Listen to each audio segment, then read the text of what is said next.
Hi,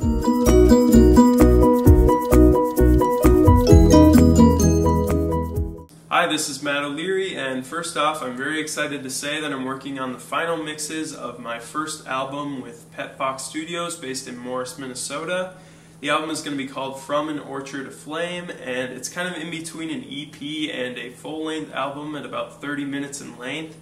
This is something I've been dreaming up for a while now, so I'm thrilled to finally be able to share it with my friends and family, and hopefully others. I don't really have a release date yet, but I'm hoping for the end of July or early August. Today marks the day when I'll be expanding my review horizons and do something other than rock or pop. So I'll be reviewing the debut album Coming Home from Texan soul singer Leon Bridges. This one was produced by two of the guys from the psych rock band White Denim. Leon's neo-soul contemporaries like Erykah Badu, Bilal, Thundercat, and many others are really pushing this genre forward right now, combining a lot of other genres into the traditional soul sound like funk, jazz, hip-hop. Even more mainstream artists like CeeLo and Frank Ocean are creating unique fusions of modern and throwback sounds. Coming Home doesn't just lean towards the old school sound, it's a full-on nostalgia fest. Bridges' voice is almost a spot-on Sam Cooke or Otis Redding, but with a much cleaner tone and no rasp at all. There's one point in the song Lisa Sawyer, a really sweet biography about his mother's coming of age,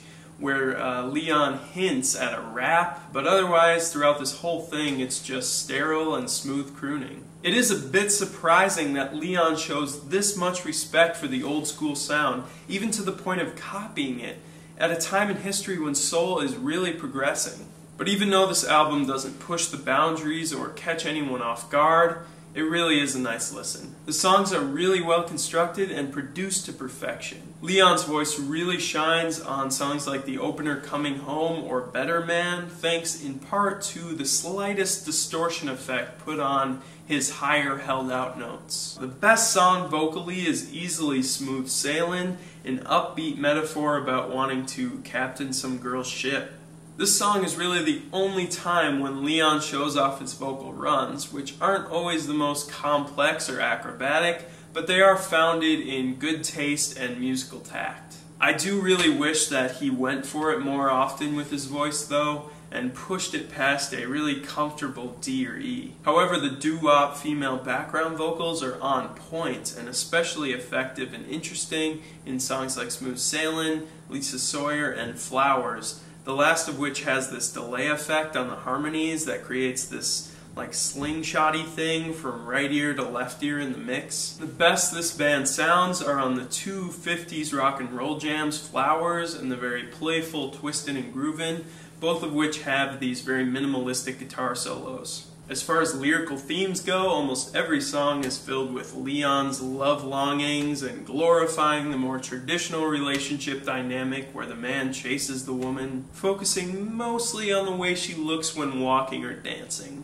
Even though this can get a little tedious after 10 songs, the emphasis on romance and chivalry over sex and hookups is pretty refreshing.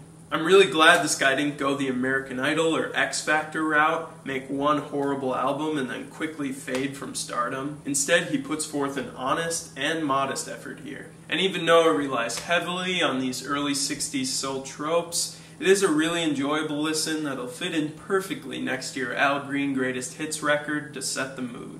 So I'm giving Coming Home by Leon Bridges a decent 6.5 out of 10. Let me know if you thought differently, if you were completely blown away by this album, or if you really hate when artists do these nostalgia albums. Thank you so much for watching. Please like and subscribe below, and also comment. I've really appreciated the comments that I've got so far on these videos. It's great to be able to share ideas about music with other people that I don't even know. It's just great to find commonality that way. So share not only your thoughts about the album, but also just ways that I can improve these review videos. If there are any other types of videos or formats that I can make to help you discover music, I'm going to do another What I'm Listening To video where I share pretty much everything that's going through my ears during the month of June. That'll be pretty soon. I have a challenge for you this weekend. Go out and find a creative way to love someone you really care about.